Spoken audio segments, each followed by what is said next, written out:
Testing. Okay. Can you hear me okay?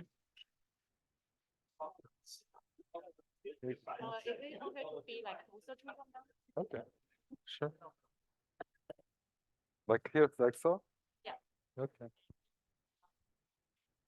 Okay.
Okay, so since the talk is supposed to start in 3 minutes, so let me do a quick opening here. So I want to welcome everybody to this lecture series.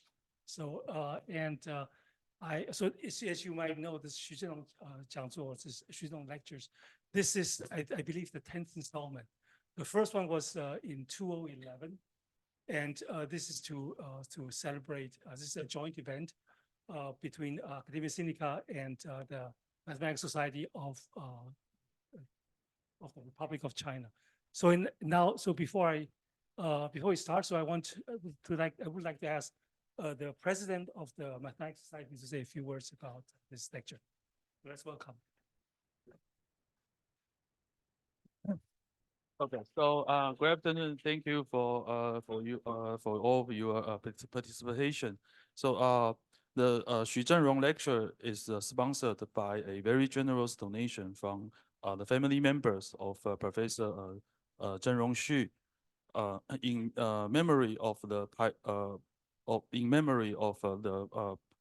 pioneering Taiwanese mathematicians Xu Zhenrong, and Professor Xu Zhenrong is a leading figure in the early development of mathematical research in Taiwan, and he was one of the founders of the Department of Mathematics in National Taiwan University, and he was also a research fellow and the director of Institute of Mathematics. And this lecture is on behalf of the Taiwan Mathematical Society. We appreciate his great contribution to our community, and also his the constant support and the participations of the Xu family, Ken and Carol. So yeah. So so I'll give, and so Professor Yuanbing Li will be the chair of our lecture.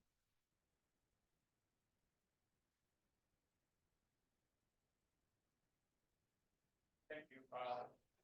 Welcome to this year's Xu lectures.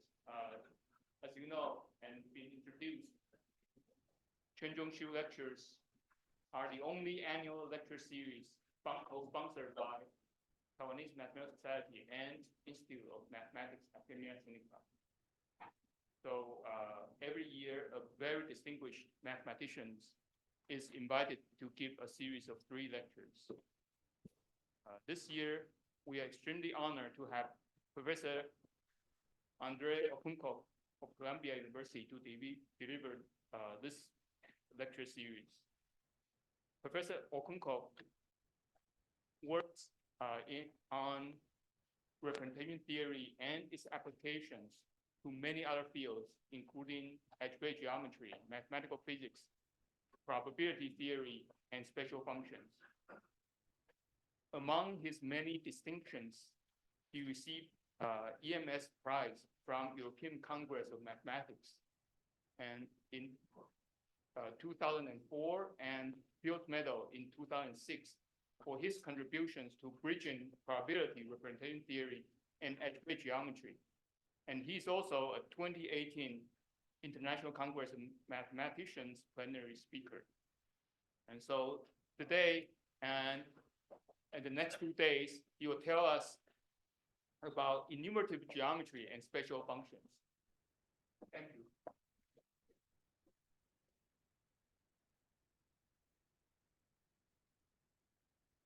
Thanks. Thank you for the invitation and thank you for this great honor. And it's so nice to finally visit Taiwan. I have so many Taiwanese friends and colleagues now to be in your beautiful country, in the campus of this beautiful campus of this university. This feels really great. Thank you so much. And so well, maybe this I can't remember. Maybe this is the first time me speaking on Christmas Day. And so I should begin by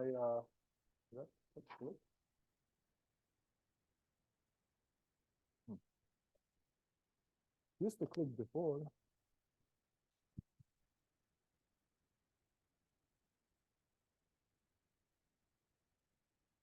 So, used to work, but we will check it works.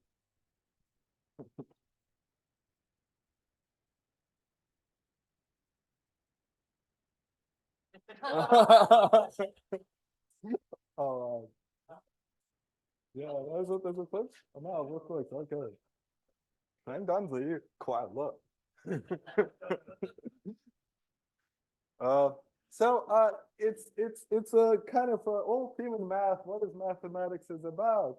And one classical quote on what math is about is that it's von Zahlen und Figuren. It means it's a science about, well, in English, when we say figures, people sometimes mean numbers, but in German, Figuren means geometric shapes, and so it's a very classic book by Toplitz and Hahn, I think, is von Zahlen und Figuren. And so in these lectures, we will go from shapes to numbers, so von Zahlen zu Figuren. And today is a new geometry study various generalization of classical facts, like there's one line through 2 points in a plane, or maybe there are 12 lines on a cubic surface, as pictured here. And on the previous slide, you might have seen, so maybe I'll go back. So this is a page from Schubert, where he computes this very long number. Here it is. So he computed the number of, I took a cubic spatial curve of degree 3, cubic curve, and I want it to be tangent to like 12 ellipses, 12 shapes of degree 2, and there's this number, and many other numbers. Of course, there's also recent classics, and I speak for myself and for my colleagues. We're all very inspired by the classics of the field, like YP and Sasha, who's here. Up. Not sure where we can go any further. Maybe I can put it on here. Is that better? Worse? I'm not sure. I can try putting it like that. Sorry.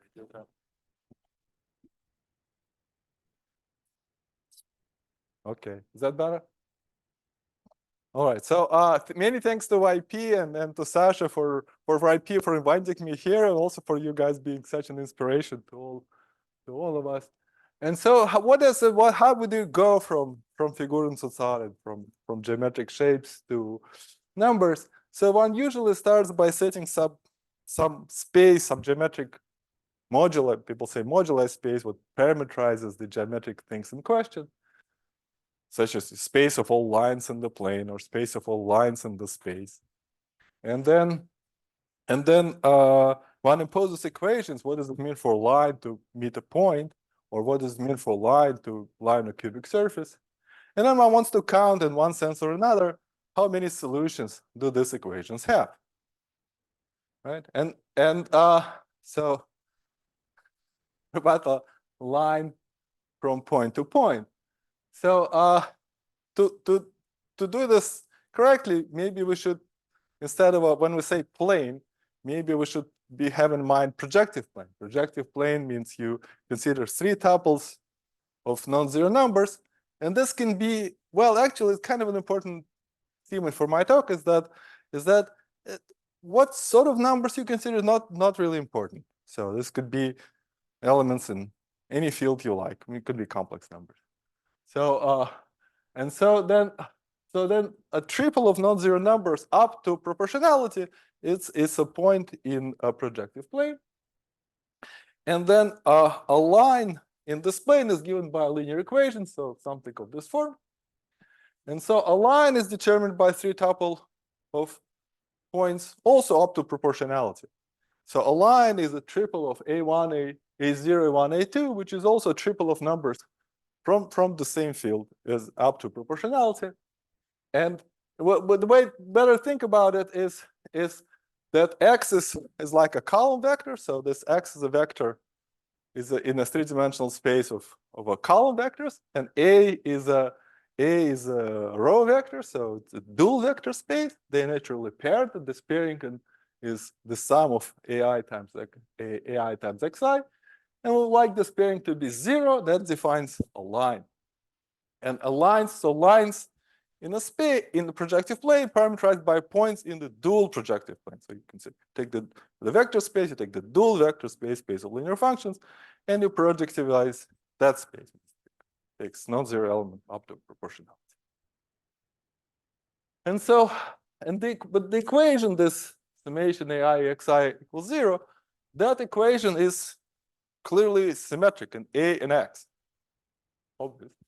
And so if we think of what does it mean for point to lie on a line, that in the dual space, this defines a line. Same equation. So x lies on the point when this equation is satisfied. So lines containing a given point, that is a line in the dual projective plane. So if we want to think of how many, if we want to ask how many lines meet 2 given points, in the dual projective plane, they'll be saying, well, how many points lie in the intersection of 2 lines? Okay, so maybe we somehow agree that this is number equals to 1. Right? So maybe we'll now continue with 27 lines. And I want to say that this lecture, although we're having now a workshop which gathered, thanks to Yonis and YP, and gathered all of the world's experts in universal geometry, and in general, somehow seems to me that universal geometry is really, maybe it's my biased impression, but it seems to me like it's Taiwan is particularly strong in universal geometry since like a really a national passion, maybe in some way. But my lectures are not addressed to universal geometers. My lectures I'm trying to address to people who, for one reason or another, may care about special functions. And then my goal is to maybe to convince you that enumerative geometry has something to say, something meaningful to say about them. And so we will spend the next 10 minutes talking about these 27 lines. But the reason I want to talk about them, I want to somehow make sure we understand various words like listed there. And of course, if you, I imagine maybe for all of you, these words are somehow native. But I imagine there are some people in the audience for whom these words are foreign, and maybe when you learn a foreign language, maybe it's very useful to see a new word used in a sentence. So then you somehow get a feeling not just both of how it's what it means and how it's used, and hopefully when we talk about 27 lines, I'll be using these words correctly, and you'll get the meaning what they actually mean. So okay. So first of all, what are the 27 lines? Those are lines in the space. So what's a line in the space? A line in the space is something defined by 2 equations, not by 1, but 2 equations. So 2 equations, 2 linear forms, and x are equal to 0. And one thing we want to associate this line is the ideal of all functions that vanish on this line. So ideal, it means it's a set of polynomials that vanish on this given line. And it's ideal in the sense that if it's stable under addition and stable under multiplication by any polynomial whatsoever. So that means it forms an ideal. So all polynomials vanishing on a line form an ideal. And this ideal by definition is, well, whatever. But this ideal is generated by two functions, namely the two equations of the line, two linear functions. Right? And so if I have some fixed cubic polynomial Q, then to say that my line lies on a cubic surface defined by Q is the same as to say that this cubic polynomial vanishes on my line. It's the same to say as this cubic polynomial belongs to the ideal. Right? So if I have a line that determines the ideal, and I'm asking when does the cubic polynomial lies in that ideal? And to clarify what are we studying, the cubic polynomial is fixed. We have a fixed cubic surface, whereas the line moves around, and so the ideal varies. So the cubic polynomial is fixed, the ideal varies, and we're asking when is the cubic polynomial will be an element in the ideal. Now, so go back to the generator of the ideal. There are two linear functions, but maybe more symmetrically, you should say that the ideal is generated by the span of this two linear function a and a prime. So it's by two-dimensional subspace in the space of all possible functions. There's a two-dimensional subspace of them that vanish on my line. And so I'm asking for a two-dimensional subspace in a four-dimensional space of all linear functions. So these are the two-dimensional subspaces in a four-dimensional space are parameterized by some geometric shape analogous to projective plane called the Grassmannian. And one way to describe it is that I can take any two-dimensional subspace to any other two-dimensional subspace by the action of the group, namely by an invertible 4x4 matrix. And what preserves a given subspace are matrices of this form, and matrices of the form that if they preserve the span of two first basis vectors, then this means they have this 2x2 non-zero block in the first two columns. And so my space is in this case a homogeneous space. It's all matrices mod out by these matrices that have this block 2x2 block structure. And so this is this Grassmannian. Previously we had projective plane parameterized lines in the plane. Now it's this Grassmannian that parameterizes lines in fourth space, and parameterizes lines, parameterizes the associated ideals. And so we have, now we ask, to say that when is a cubic polynomial in my ideal, you can say it like this.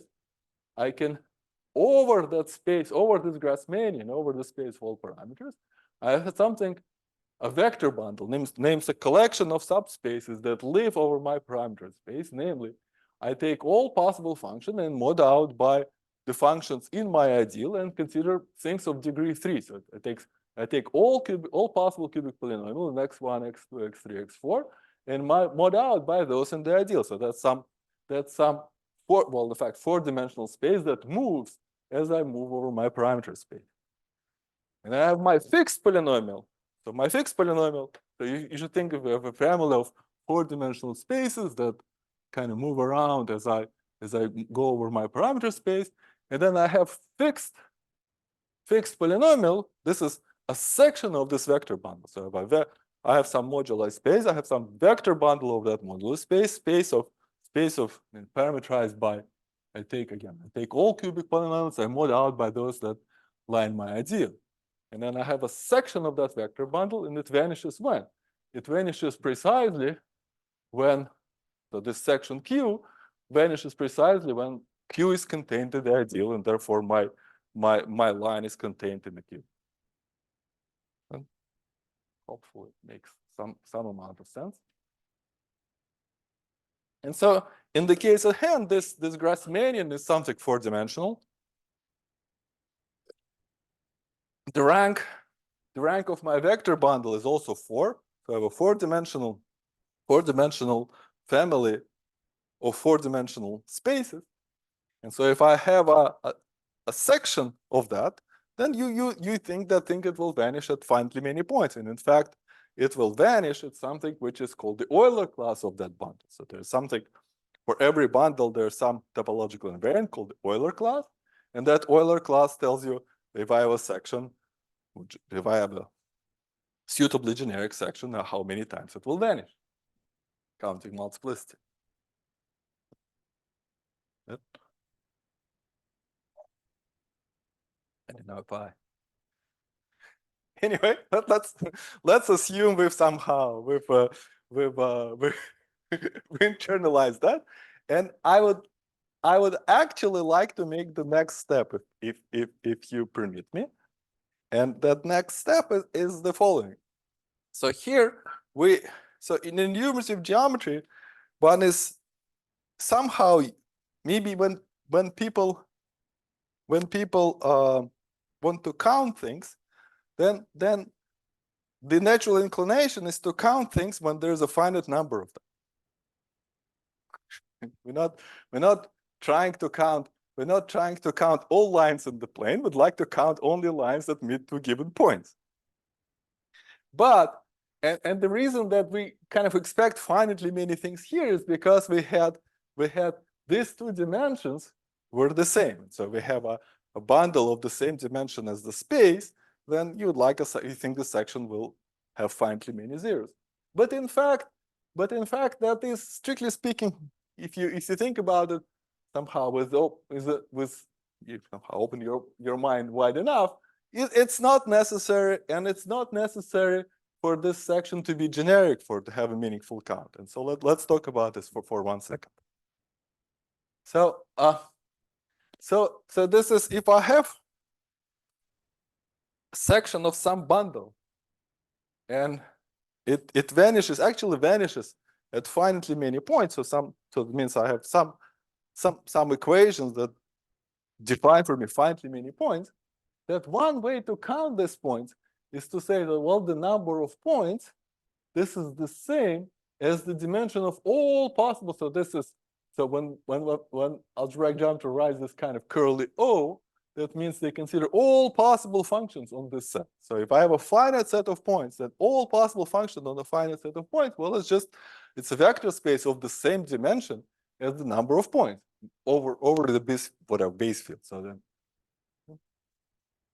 but it's much better to let go of this dimension and introduce something else instead. And this is analogous. Suppose you were trying to count. Suppose I would somehow trying to I gave you a topological space contains of finitely many points, and then I can count the number of points. Suppose I give you a topological space that has infinitely many points, and I'd like to generalize. I'd like you to generalize this count to still be meaningful. Well, maybe the first thing you would say, well, let me consider the topological Euler characteristic of that space. That's kind of it's a meaningful invariant that reduces to the number of points when topological space contains finitely many points. And for vector bundles and more general coherent sheaves and so forth, there is an algebraic notion, algebraic Euler characteristic. It behaves just like the topological Euler characteristic. What you have to do is, well, in topological Euler characteristic, you take the alternating sum of the ranks of the homology groups, and here you take the alternating sum of the ranks of cohomology group, but now cohomology groups of your sheaf of your vector bundle. And this is defined very, very general, and maybe studied during various different tools, but has many nice important properties. Like, well, the two that are listed.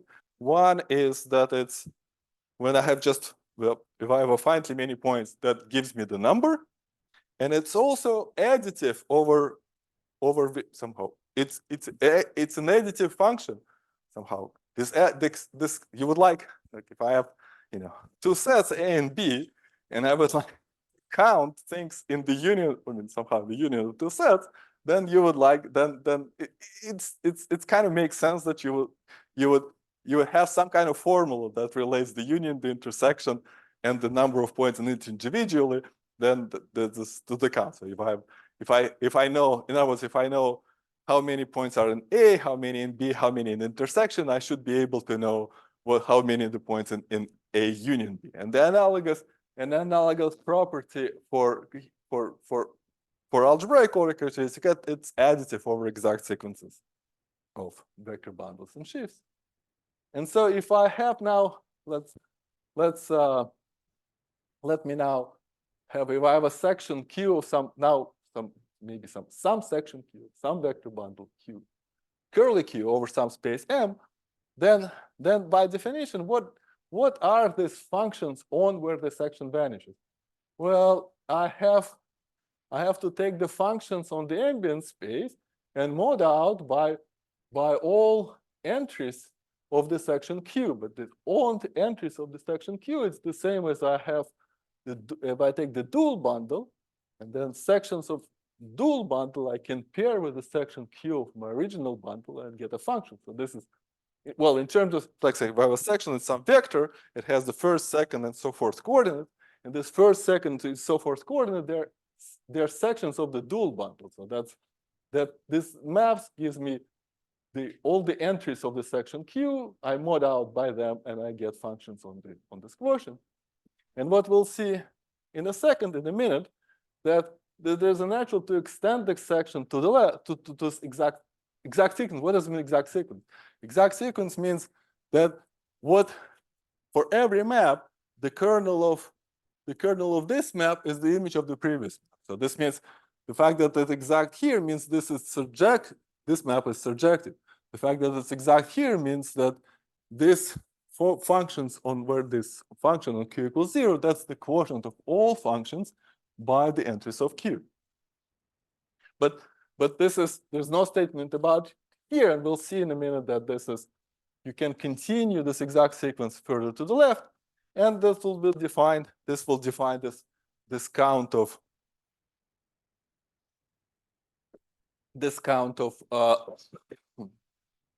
solutions to Q equals 0 as the alternating sum of Euler characteristics of functions, then the dual bundle Q check, then it's second exterior power, you subtract the third exterior power, and so forth to the top exterior power. And this kind of formula is it's somehow much nicer because it makes no assumption about that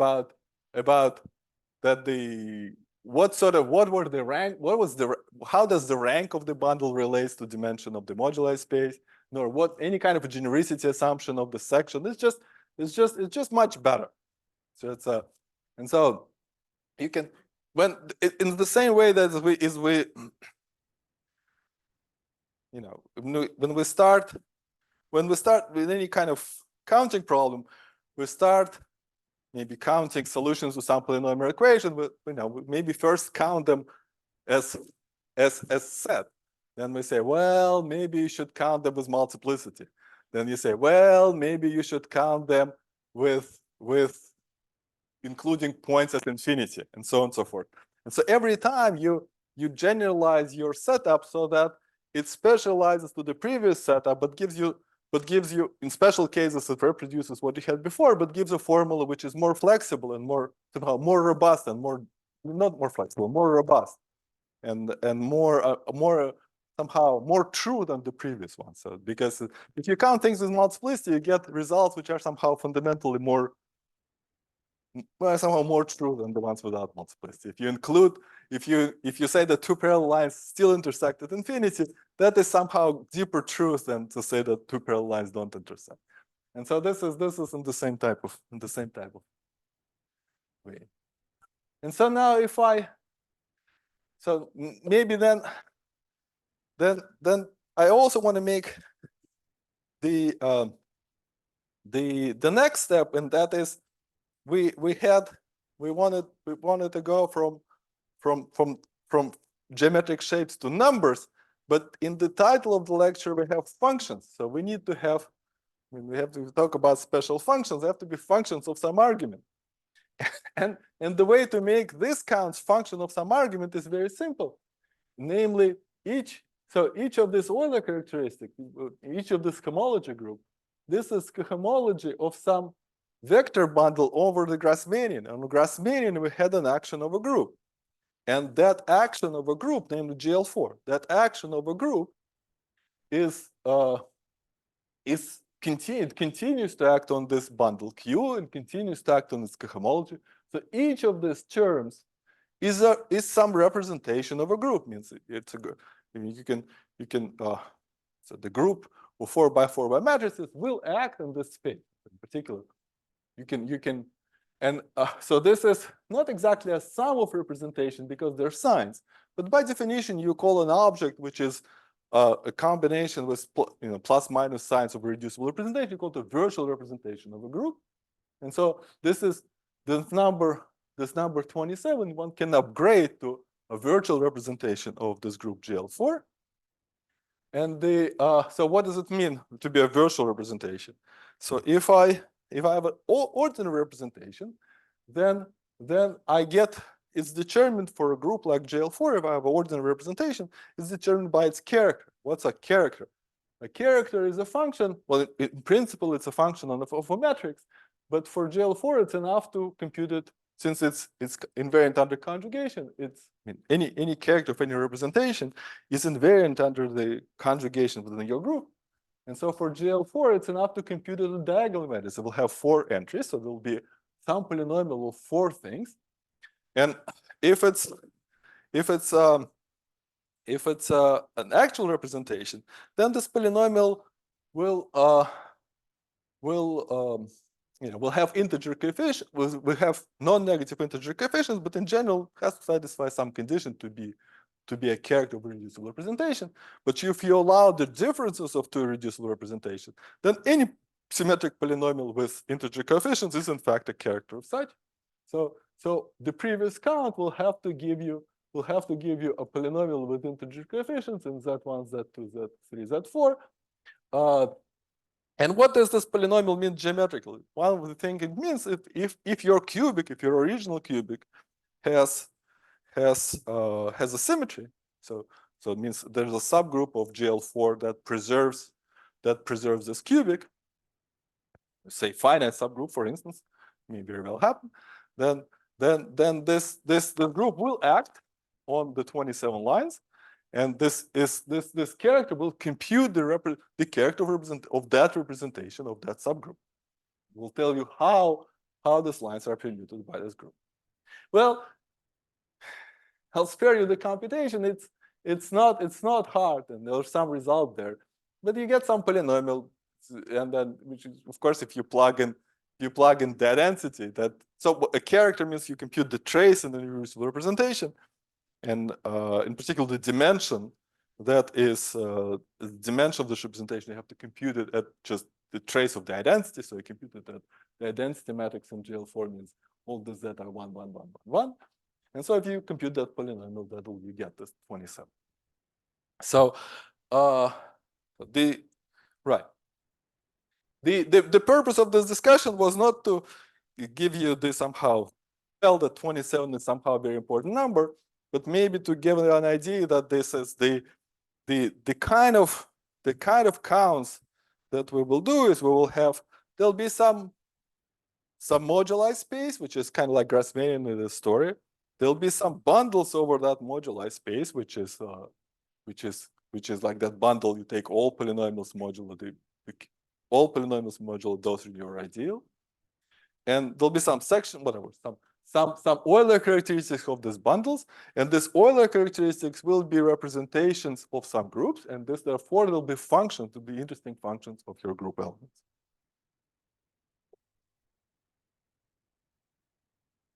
All right, so still I tried to make different sections of this talk to be not so dependent on each other. So that's hopefully it's a feature you can somehow listen to. There's some kind of cross correlation, but not complete. So okay, so let's talk about the geometric. So this is hardly a special function. So this is maybe I should call this. It's still not a special function. So this is the sum of the, of course, sum of the geometric series, I don't think it's a special function, but before you can sum up other series, maybe we should sum up the geometric series. So, all right. So maybe just reiterating what I said before, historically, representation theory has been an important source of special functions. We'll talk maybe not today. We'll talk about spherical functions and stuff like that. And among all possible functions you can extract from representation theory is the geometric series. And we'll meet it now. So the most fundamental kind of geometric trace you want to compute is you can have some vector space. In that vector space, you can consider the group of all invertible linear operators, GLV. And among other things, it will act, for example, on functions on this vector space. Functions on this vector space are polynomials and variables so you have a polynomial and then variable, and you make linear changes of variables on this polynomial. And this defines an action of the n by n matrices, group GLV. And then, we want to compute the trace of that representation. So this is, so this is the first thing when people come to representation theory class. One of the first things I always stress that in linear algebra, they teach you that all vector spaces of a given dimension are isomorphic. And in representation theory, you have to really always distinguish between representation and the dual representation. The same in algebraic geometry. Bundle and the dual bundle, very, very different. And so the way group acts on functions is like this. So this is analogous to the fact that if I want a graph of function f of x and I want to shift it by 5 in this direction, I have to write f of x minus 5. So this is exactly analogous to the fact that there's a G inverse here. And so let's talk a function of one variable. So a function of one variable, well, it's a span of polynomial function of one-dimensional space, span of 1x, x squared, so forth. And we discussed, if I have a 1-by-1 matrix Z, this will act on x to the 3 by Z minus 3. So this is very important because if I could take inverse.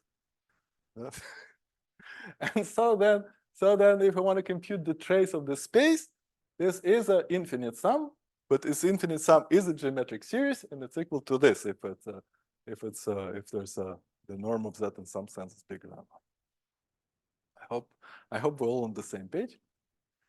And now if I have a general matrix in G, then of course want to compute the trace. One thing we can do is we can take G and diagonalize it, right?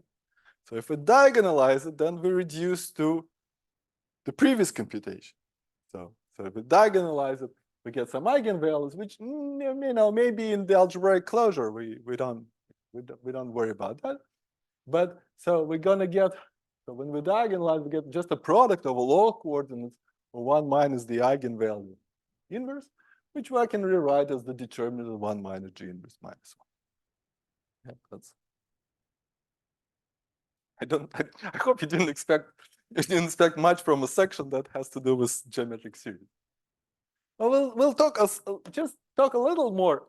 Is that analogous to polynomials? The polynomials have an odd or super analog, which is the exterior algebra. So what's a polynomial? Polynomial means you have some letters x1, x2, and you impose the relation they commute. If you impose the relation that anti-commute, then in particular that means the square of every variable will be equal to 0. Or you better impose the condition that every square of, if you're in characteristic 2, you should additionally impose the condition that the square of every variable is 0. And this has the effect that this is, in one variable, you don't get a span of 1, x squared, so forth. You just get the span of 1 and x. And so you just get the sum of 1 and Z inverse. And therefore, instead of having determinant in the denominator, you get determinant in the numerator. You want to create a trace over this algebra of how the G acts on this exterior algebra, or then either the differential forms or differential constant differential forms, or the exterior algebra of the dual. Many notations you can apply to that. This would be this expression. Okay. And then playing with this expression a little bit, we can replace G by minus G, and this will have the effect that this minus sign will come out here. So this will be summation over all. You take the alternating sum. If you take the alternating sum of these traces, you get the determinant of 1 minus G inverse. And so it's natural to wonder, why is it the case that we get here? We got the determinant in the denominator. Here we have the determinant in the numerator. So if we multiply the two, we get 1. So this is where we can. Somehow,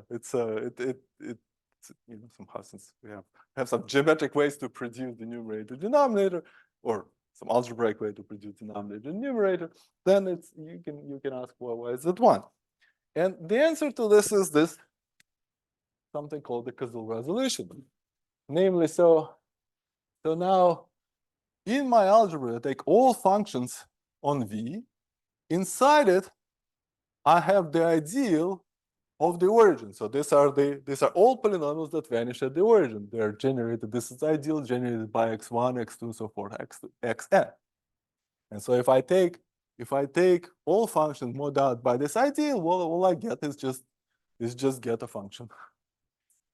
One-dimensional module over my functions, namely just the constant function. Take all functions and kill all the x's. It's also known as the skyscraper sheaf. And all functions. In other words, these are the functions at the origin.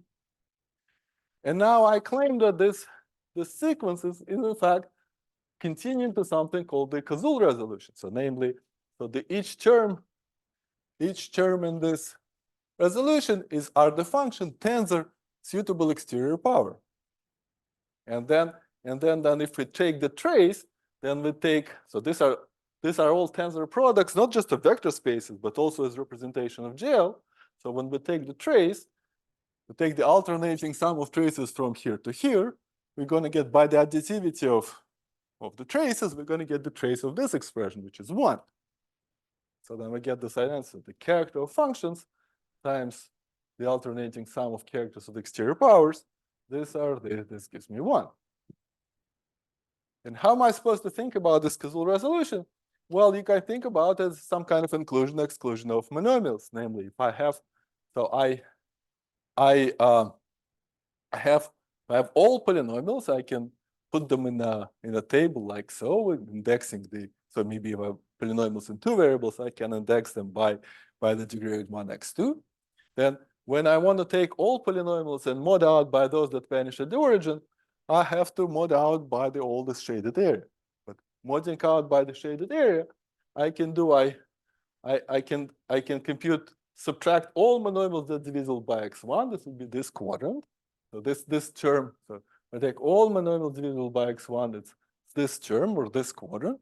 I subtract the same with x2. But then I'm subtracting this intersection twice.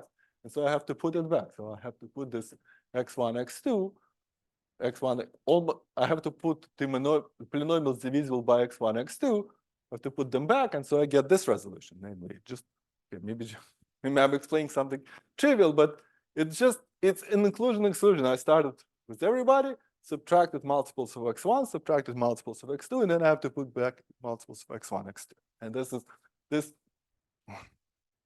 And similarly, in any number of dimensions, if I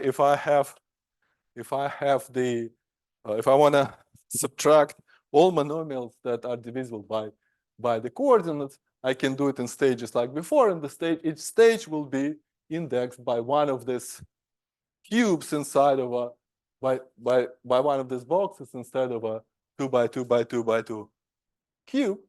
And the terms, each each of these boxes correspond to a square free monomial in my coordinates, and then they give me they form a basis of this exterior algebra.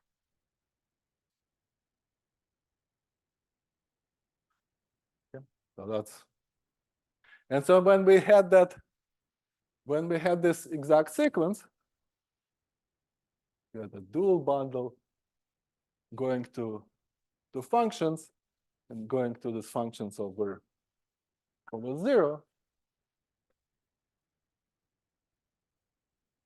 We can, just by globalizing what we had so far, we can continue the sequence to this Kazul resolution exact sequence where we put all the exterior powers of that bundle Q. Sorry, this is the type. That should be Q and this should be Q. And this explains this earlier formula when we discussed it. This is really the formula that we. Okay. All right, so now we come to the first actual special function.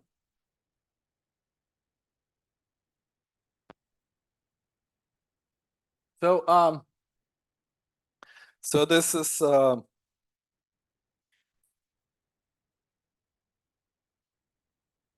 I think there's something very, very charming about the classical text about special functions, and here too, which I'm personally I've really enjoyed somehow over the years, is first is the Whittaker-Watson, and second is the this Bateman manuscript project, and of course there are many others. I'm not saying that this is the two best, but this is something. I think these are really nice. And in either situation, in either case, if we look at the special, well, Whittaker-Watson, they have some discussion about what is calculus, and then if you look at the actual special functions, in any case, the first chapter is gamma function. So it makes sense to talk about gamma function. And so most functions, so we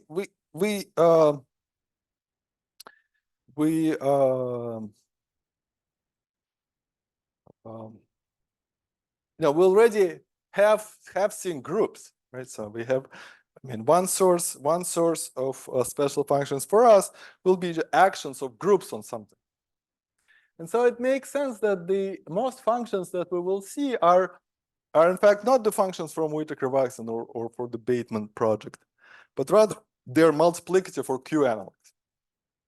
And so what does it mean? That we have, so the functions, the fundamental to classical kind of special functions are just numbers and the operation of addition.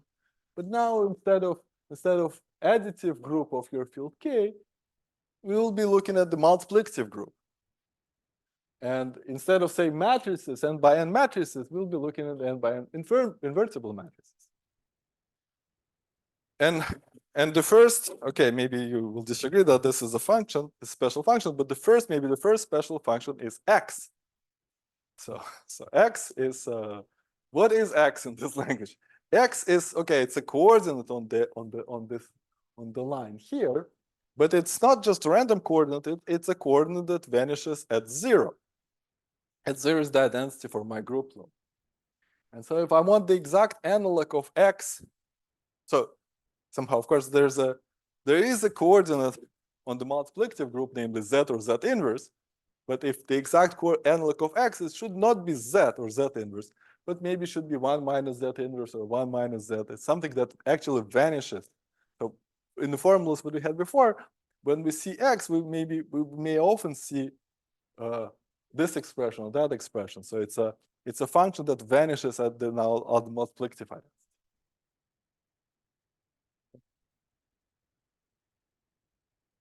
Now, so when we have a number line, of course, on a number line, the actual line, so to make it like an actual line, to map the actual line to the number line, you need a unit of length. You need 1 meter, some unit of length. But if you study function on a line, that unit of length is not so important because there's an automorphism of the line, namely the scaling, that takes any unit of length to any other unit of length. We can just we can convert meters to feet and so forth. Somehow it doesn't matter on which exactly we measure. But if we want the multiplicative analogs of that, this is not going to work because there is no automorphism multiplicative group that rescales around the identity. So if I have a multiplicative unit of length, like a step in the multiplicative formula, which people usually denote Q, that's not something you can take away by just rescaling. So that variable Q will be actual life parameters in our formulas. So in other words, if I want to take my coordinate that was vanishing in identity and move it to something that vanishes move it to something, m units of length, then the Q analog of that would be something like this. And again, here we could have gotten, here we can replace epsilon by 1 by just scaling, but this is not something we can do here. So this sort of expression will appear for us just on every single slide, pretty much. With this discussion, the multiplicative analog of the gamma function that I'd like to discuss is this infinite product. This is various authors define Q gamma functions differently. So but essentially the main interesting function is this. This should be obviously compared to the infinite, so to speak, product for the ordinary gamma function. But the infinite product, so this is z plus 1, z plus n. This, by discussion that we had before, the translation of z plus 1, z plus n, it's this translation. But the difference is, of course, that the infinite product for the gamma function requires some terms in the numerator for it to be convergent, whether there's the infinite product for the Q gamma function just converges. And also similarly to the ordinary gamma function, this product solves this equation. And this equation we recognize as the exact analog of the difference equation for the gamma function again. So instead of for the gamma function, it's gamma of x plus 1 equals x times gamma of x. And so this x plus 1 is q times z. And now instead of x was a function that was vanishing at 0. Now we want to 1 minus it instead. And similarly, the ordinary gamma function has poles at 0, minus 1, minus 2, minus 3, and so forth. When again, 0 was a special element, and then minus 1, minus 2, it's some steps in the arithmetic progression. And now we should replace the arithmetic progression by geometric progression, so it has poles at 1, q inverse q minus 2. And the way it looks, so if you want to translate this to ordinary if you want some kind of good translation to the ordinary situation, maybe you want to plot everything in logarithmic coordinates. It sounds okay. And logarithmic coordinate looks kind of like the gamma function. This is what the function is. It has poles at, these are poles at, in logarithmic coordinates are poles at 0, minus 1, minus 2, minus. What does it look like? Looks okay. And in our story will be important that we'll have some Q difference equation. So what's a Q difference equation? So maybe let's start for 1 by 1 Q difference equation. If I have a rational function a of z, then I can ask for some now transcendental function f to solve this equation. And if f of z is a rational function, then any such equation can be explicitly solved by Q gamma function. But the equations, just by factoring k of z, but the equations that we will account later, they some generalization of that type of thing. Instead of if this instead of numbers they're matrices, and this may be a matrix of rational functions, then this is a kind of analogous quantity. The main difference is that when these things are not abelian, then it gets more complicated, right? So this somehow this sort of infinite, like this is, some of these equations may be similarly solved by an infinite product, but like we had the gamma function, Q gamma function. But if the terms in these products are non-abelian, then it gets quite a bit more complicated. And another thing I want to point out is that if we go back to Whittaker-Watson, so Whittaker-Watson, after the chapter about gamma function, they have a chapter about zeta function, and in the Bateman manuscript project, people, they're within the chapter about gamma function have a discussion of zeta function. There are many sections of the chapter that are in fact about Riemann zeta, and there are many relations between gamma functions and maybe the most famous one is the Stirling formula. So the Stirling formula tells you about the asymptotics of the gamma function at infinity, but also if you want to expand it in the series around any integer point, you get this zeta functions. The values, you get the values at all non-negative integers, and similarly, if you do the same thing to the Q gamma function, you'll see the kind of exact Q analog of. So you think of, before, what is it? This, how much would think of this n? This n maybe I should replace by this expression, but the mth power I'll leave as is, and so this is the kind of like the exact analog of. So it's an analog. So this sort of expression, it's not only an analog of a sum like this, it's also, so with Q. So so when you take this kind of Q difference things, then kind of with this kind of Q analysis, you sum over some terms in some geometric progression. And so, but Q was your parameter, so you could imagine Q going to 1, and so that when you sum over all terms in the geometric progression, the Q goes to 1. That means you're really integrating with some weight from some place to some place. So expression like this is not only direct analog of the actual definition of zeta function, it's also an analog of the integral, one of the integrals representing the. If you let in this expression, depends how you take the limit, you also see the integral representing the function. And also maybe find a kind of, there's some funny things going on. In some sense it gets easier because, well, I don't know. So you get this, if you're interested in some kind of transcendence questions, then the actual zeta values, zeta of 3, zeta 5, zeta 7, we don't know so much about them. We don't know so much about their Q analogs, but at least any kind of transcendence is easier because these are functions of Q. And so if you want to prove something is independent of something else, that gets a little bit easier.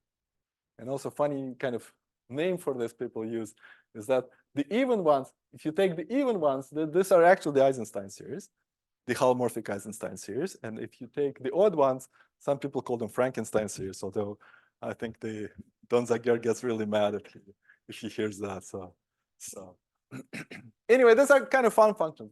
I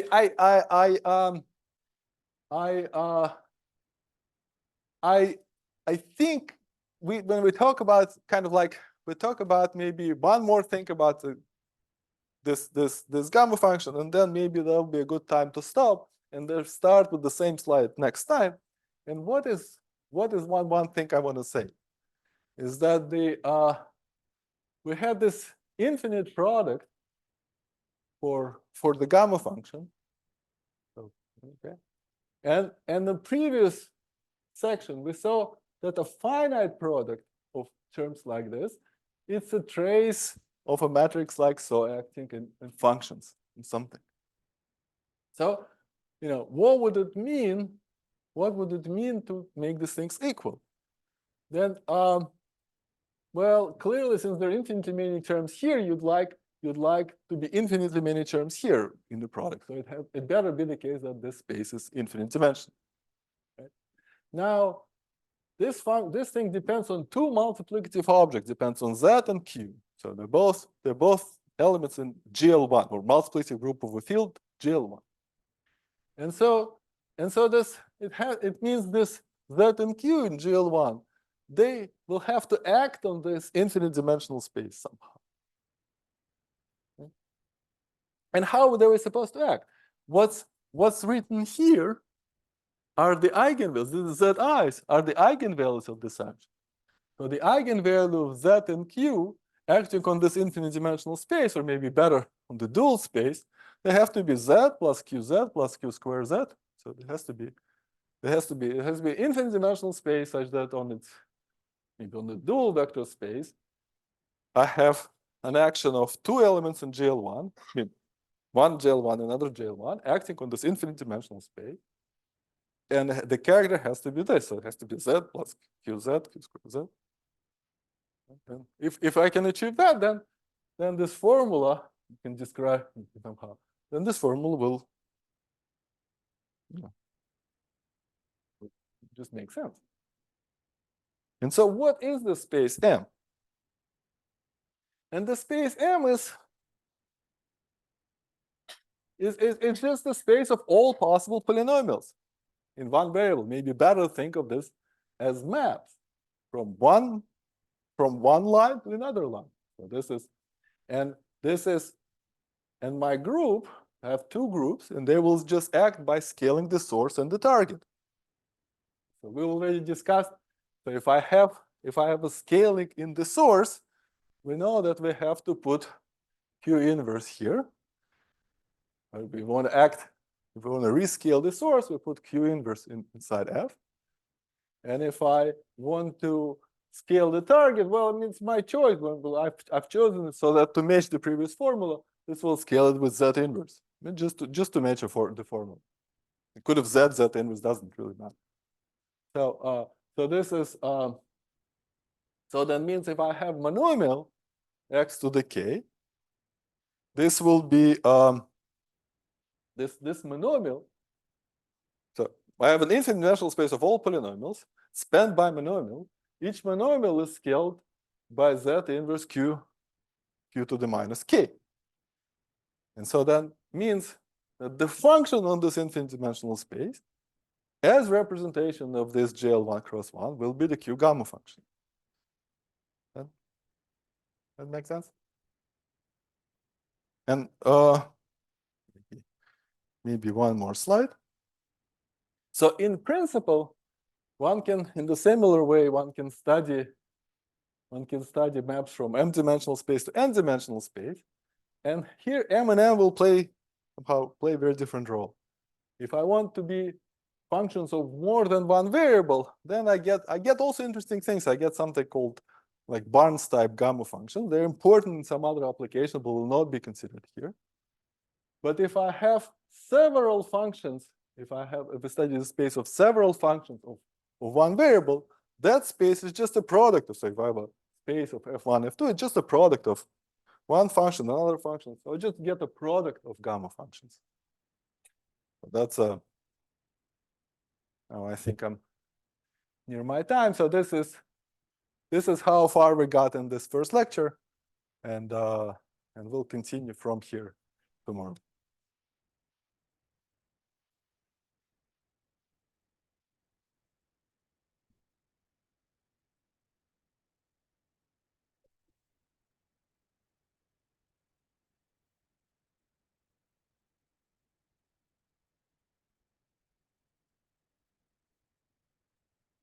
So,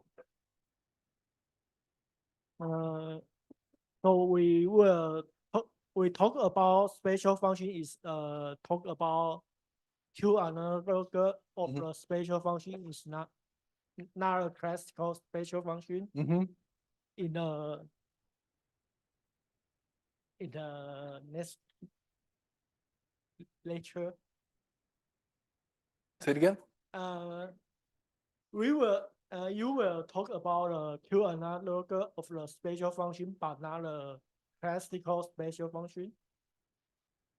Not the classical. Yeah. So right. So the classical special functions are, from that point of view, just a limit of, you can, whatever you can prove for Q analog, there's more or less automatically proofs for, if you just take Q to one limit, you more or less automatically get the same thing for the classical function. And it's not always the case, but most of the time.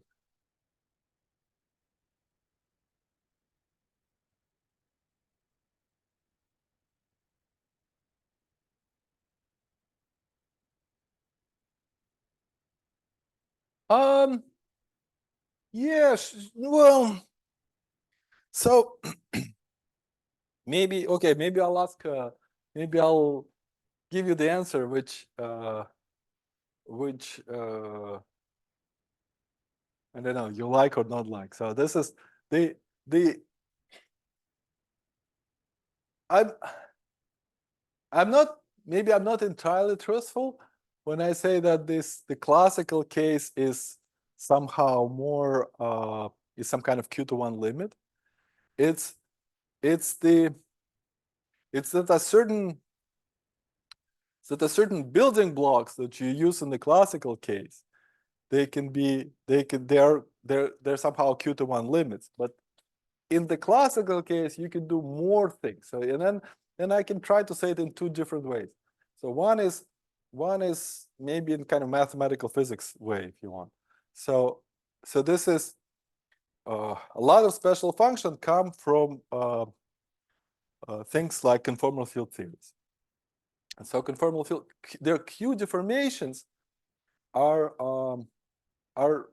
certain, more or less massive field theories, massive integrable deformations, and those require very, very special geometry. Those you can study on maybe the plane, some kind of cylinder or elliptic curve, but you cannot study them on curves of arbitrary genus. I mean, that's not good, because there's not enough, somehow less pure symmetries of them.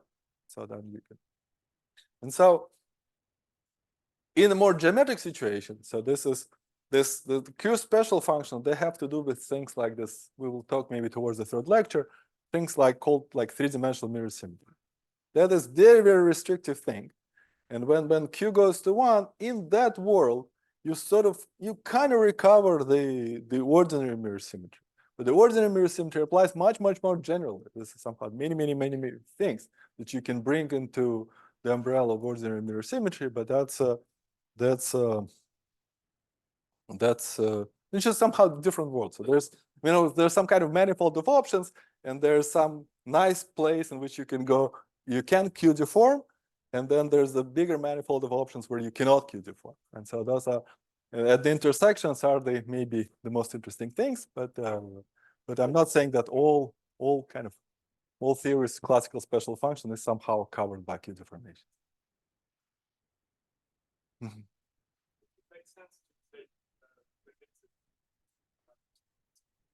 Yeah, of course you can do that. Yeah, but that is somehow geometric interpretation is particularly nice for that sort of things, because what does it mean? The root of unity is just another element in your group, and in some sense a very, very special one. So this is what happens if you want some kind of root of unity phenomena. Actually, having a geometric interpretation of your function is great, because that just really tells you what's going to happen.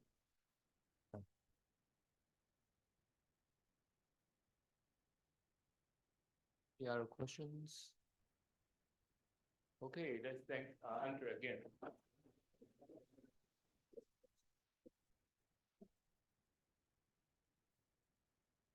Wow, same time as here.